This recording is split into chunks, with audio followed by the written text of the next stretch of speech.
Wagwan to all of my nice and decent people out there, to all of my viewers and subscribers. Thank you very much for coming and visiting me here on Renegade Crew TV.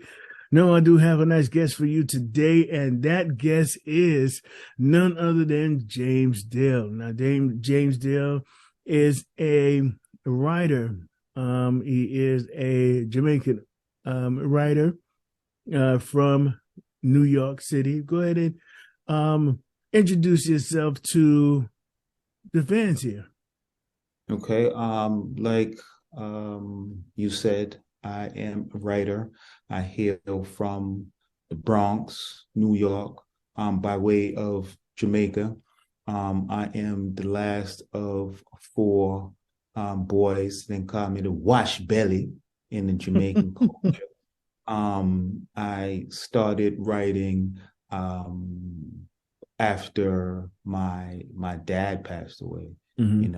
I noticed my older brother, he used music as something, as a coping mechanism, and I saw how happy he was, doing music and reciting and performing, because our older brother had a sound system, and he would, be in the basement, and he would, recite his lyrics, and I would just watch him and see how happy he was. He was really content. He was on cloud nine. He was in nirvana. So I said, I could do that. And I didn't want to do it to follow in his footsteps. I want to do it to cope as well, to alleviate the pain from that loss. And I followed that up with writing a rap verse slash poem for a crush of mine. I wrote a poem called Butter Soft. That was my first poem. And once I recited that and I wrote it down for her, and I got the reaction that I got, I knew that I was hooked from then. So poetry kind of just caught you then. Yeah. So and you've been writing poetry ever since that time. And how long ago was that? That poem I wrote, I was 16, 15, around that time. I was in a rap group with my brother called Elements of the Mind. And it was good for me to be accepted from my brother and his peers, because everybody in that group were older than I was, 4 or 5 years, and they embraced me. They embraced my tenacity. They embraced my bars, so to speak. And I was able to get on the track and shine. I shone on the track, and it was awe-inspiring, because I like expressing myself, because once you express yourself with something that you love to do, it alleviates a lot of stress. It is addictive. It has an effect on you in a positive way, and people who listen to your music or your spoken word or any story that you write, it resonates with them, because they feel your passion. They can hear your passion. They can read whatever you wrote down on paper. So I like that feeling that I get from writing, from reciting my poetry. Okay, how far did that group go? Was it just like a underground thing, or? Yeah, it was just a underground thing, because absolute power corrupts absolutely. And my brother and his peers, they started to, get at each other, nitpick, and one wanted to be solo, and the other one followed suit, and they heard the reaction that the streets had from the single, because it was played in our neighborhood, and they liked my verse, and they pretty much was like, we have to vote this guy off, like so that was the end of that. We disbanded after that, but I continued to write on my own. Did you Was that your only was that your only touch into music, or was it just always poetry? No, afterwards, during the time that we wrote the verses, our verses for that song that we had, Elements of the Mind. It was self-titled, Mm-hmm. that single. There was a young man that moved across the street from us in the Bronx, named Sean, and we formed a group, called the Wonder Twins. My rap name was Prime Rage, and Mm-hmm. his name was Sean Don, and we wrote all throughout junior high school, all through high school, all through college. But for some reason we just couldn't get past that independent street level, Mm-hmm. battle rapping, and going on the roof and smoking weed and freestyling. It just Mm-hmm. couldn't get past that. So it was kind of like a hobby, but I didn't take it as a hobby. I took it real seriously because, like I said, um, music is something that was therapeutic. Music Mm-hmm. was something that evoked a good feeling with me, and Mm-hmm. anybody heard me recite my lyrics, anybody read my poetry, it really resonated with them. So that stuck with me. I took it seriously. Okay. Okay. And that was your only touch in the music, or you didn't have That anything else, or Yeah, fast forward after graduated high school and I actually graduated college. And I took a bus clear across country and visited my brother in California, and he had a group, the Untouchables. mm-hmm. Their original name was the Untouchables. Their new group name became the BLVD. I never liked BLVD, truth be told. I really liked Untouchables because they all had military backgrounds. Everybody had a story to tell. It was almost like they formed like Voltron, and Mm-hmm. that essence of that group, it really touched me who they were. I spoke to each one as individuals, and I liked them as individuals. And when I went out there, they embraced me, and they allowed me to get on a track. And I like that track. I'm going to be biased and say I like that track that's on that album. To get fired up. I would love to hear some of the stuff that you have all the way back into when you had the Elements of the Mind and the Wonder Twins and you said Untouchables or Boulevard. I would love to hear some of the music with that as well. But continue on. From there, you continue on, started doing, I have a little bit on you where you actually been writing and authoring some books as well. You do have you have Just Another Hopeful Fool in Love. And I do see some of the books that you do have behind you right there. Yes. Um, as your banner, The Pen is Mightier Than the Sword. You Mhm. have Bound by Honor, Betrayed by Trust. Politricks is all political. Editor on. You also wrote on Written in the Vampire's Blood, The Stranger. Is that a series or you know Yes, it is a series. Written in the Vampire's Blood is a series, The Stranger, and I help edit the first installment of the series, called The Stranger. That's the name of the first installment. So, Written in the Vampire's Blood is the series, and the first installment is The Stranger. And mhm, I'm really proud of my accomplishments. I'm proud of Just Another Hopeful Fool in Love. The only thing I share is life. Only thing I give is love, because I collaborated with my brother, mhm, and the person that inspired me to write. We was able to collaborate and come up with a book of poems. Is two parts, Originally, we were going to have two volumes, but Mm-hmm. we thought that it would be better if we put both our poems in one book and continue on with that theme throughout all the other books. So all the other books that we both have, both our names on the books, like Bon Bon and Betrayed by Trust. I wrote that Mm-hmm. book, and my brother Matthew, he edited the book, just Mm-hmm. like with Written in the Vampire's Blood. That's his book. He wrote that, and I edited on that one. So Mm-hmm.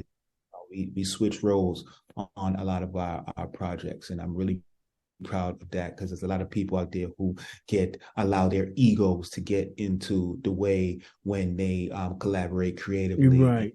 Right. That is so true. That's so true. But I mean, like they say, blood is thicker than water. So that's a good thing that you're able to collab like that and put out a good amount of body of works. You know how many people don't even get a chance to do that many at all. And I also see that you are a radio personality. You've been a radio personality, Optima Gold Radio. How's that like? It is a great experience because um, growing up, I always was told that I was a clown. Mm-hmm. I'm very jovial, and I have a zeal for life and affinity for making people laugh, and working with um, Dr. Van G. Buchanan and Easy G on Optimal Gold Mm-hmm. Radio. I'm able to perform on a skit called Stella and Trevor, where I get to play different characters, from a Mm-hmm. doctor, from a pastor, from a criminal, from the Trevor's best friend. Play a whole Mm-hmm. bunch of different characters, gunmen, and I get to change up my voice and my affliction and my accents, and it's really exciting. It's something that I enjoy doing. Oh, so you do it looks like you do have the experience of being able to be on both sides of writing and also performing what's being written. So is that something that you collaborate on as well in those skits, being a radio personality, or is it something you just perform, or how's that? I want to say it is 80-20. Mm-hmm. Those skits are written by Easy G and Dr. Buchanan, and the 20% is me ad-libbing. If I read the words in the script and I could perform it in a different way, I would change it while I'm reading the script, while I'm reciting the words on the script, to make it more authentic, like it's actually being performed by somebody and not written Right, read off of paper. right, Because people can tell whether or not you are acting or you are embodying that character. And I want right, right, right. because great actors influence me, like your Denzel Washington, like your Melvin Van Peebles, like your Wesley Snipes, and each one of those individuals, Robin Williams, Matt Damon, each one of those individuals, each role that they play, you could never say that, oh, okay, this is this person in that role or that Mm-hmm. person role. Whatever movie you watch them in, whatever character they're portraying, that's the character that you see on the screen. You don't mess it up with any other roles that they played previously. Okay. Okay. Yeah, I like that. Yeah. So I want to get back into your writing. Um, but before I do, I wanted to ask, are you thinking about, because it seems like you do have a passion in the performance as well as the writing. So do you have a passion of someday um taking an acting role or creating a movie or something like that? Yes, I attended Full Sail University, and got my bachelor's degree in creative writing, Yeah. and my focus Congratulations. is, thank you. And my focus was script writing. So I would love to be a writer director. And if need be, and the role is right, character is perfect for my personality, I would jump in front of the camera as well as being behind the camera. I just want to create. I don't want to be put into a box. You know, I would love to voiceovers. I've been radio for 3-4 years. You know, I've been a rap artist. You know, not a household name, but I've done it. I've done spoken word. I've written poetry. I've written stories. So it's not really something that I want to say I'm going to do this only. Like my book covers, I designed the book covers. You know, so I have creativity rolling through my blood. It's in my family. It's in our genes. I have to perform. I have to create. I have to try to express myself the best way I can, and that is, you know, happens to be through writing. All right, so let me ask you a question. What have you been doing now that will help you in getting into film?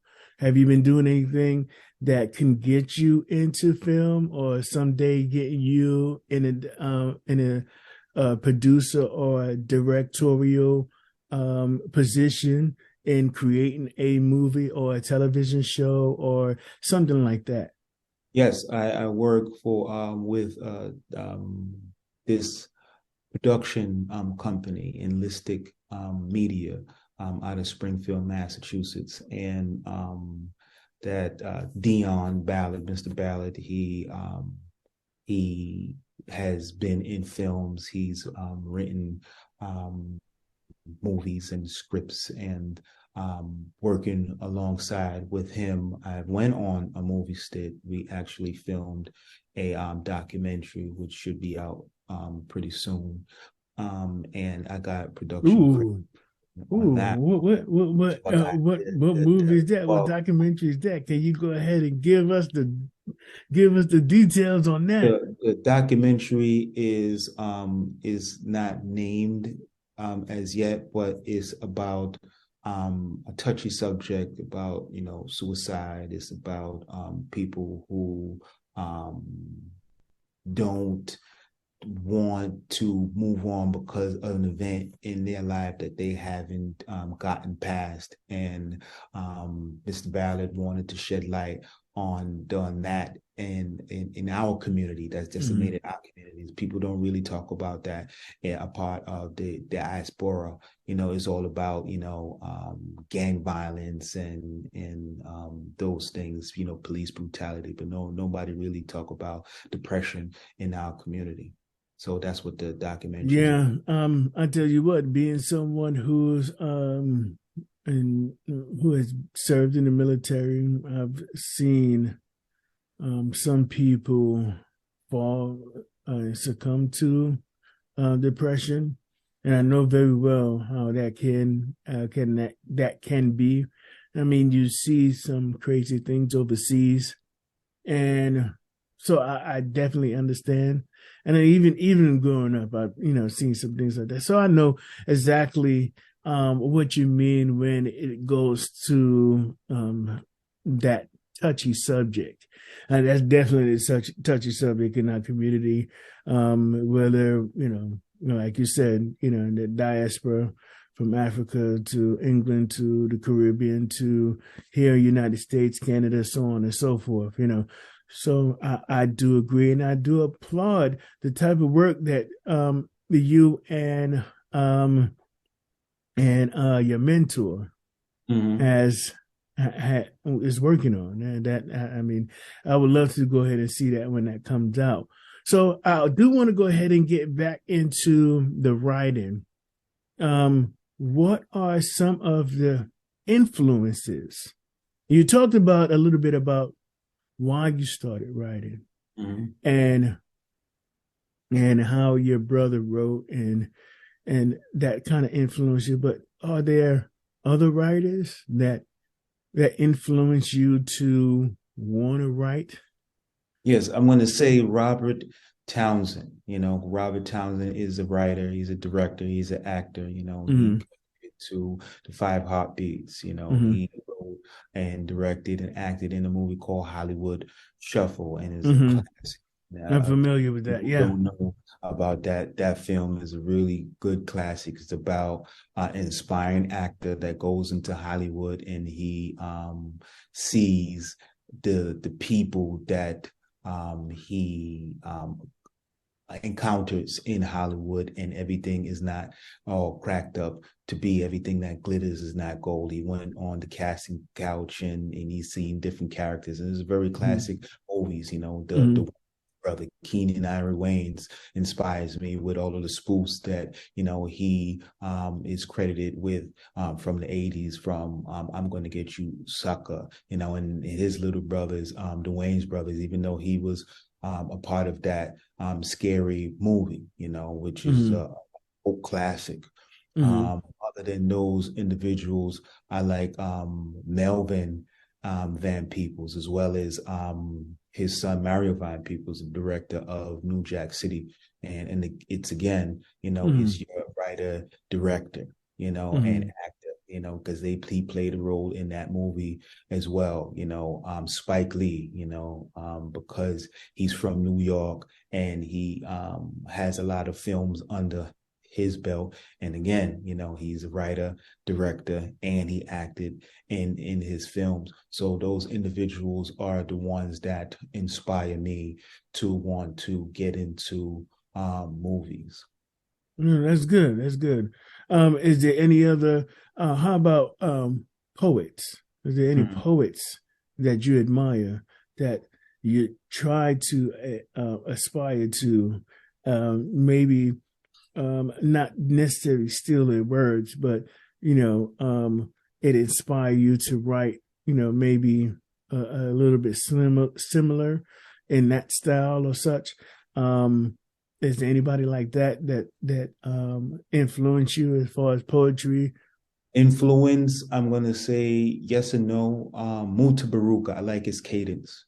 He's Yes, an award-winning yes, poet. I'm very familiar with Muta Baruka. Captivate a room for a long period of time, and the words that he recites and the poetry that he has written, his body of work speaks for itself. But you can sit down and read it, and it's not just something to make your head bob. It's really something that's thought provoking. I like Langston Hughes in Hmm. his poetry, and your Shakespeare, those individuals that have an influence on me as a student. Because in school, in English literature, you had to learn about Shakespeare. So sonnets and all of those other things is something that comes to mind when I think about structure of Hmm. poetry, the Yeah. foundation of poetry. So what kind of things are you working on right now? Is there anything that we can look forward for you in the future that you will be doing? Now I'm at the moment, You I'm have doing anything a in the radio works? show, my skits that I'm working on. I have a lot of scripts that is going to be in production pretty soon. I'm going to do them one by one, as long as I start to get a team together to produce these films. And I'm just, working my best to promote my books, my current books that's already out. No, I do know. Um, I have my sources that Mm. you are in the works of writing a children's book. Can you tell Yes. us a little bit about that? Yes, is the children's book is written. It's a written children's book. I'm Okay. waiting on the illustrator to complete the artwork for the children's book, and I based it off of my daughters. My daughters, they are dancers, the competitive dancers, and the book is based off of that. It tells their story and how they go into competition and compete against each other, and they have to use more than just their dancing prowess to win the competition. So they're my inspiration for that book. That is good. I can't wait for that to go ahead and come out. What is the name of that book? Three Dancing Girls. Three Dancing Girls. Three Dancing Kids. Three Dancing Kids. Oh yeah, that's even better. And then because you have a Jamaican background, you could call it three dancing picnic. No, it's a double entendre. So I know, because they are goats. Characters, right? The characters in the children's book are goats, and baby goats are called kids. Kids, so yeah, yeah. that makes sense. That makes sense.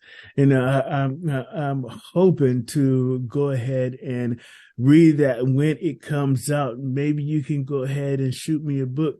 Mail me one so I can go ahead and display it on my channel.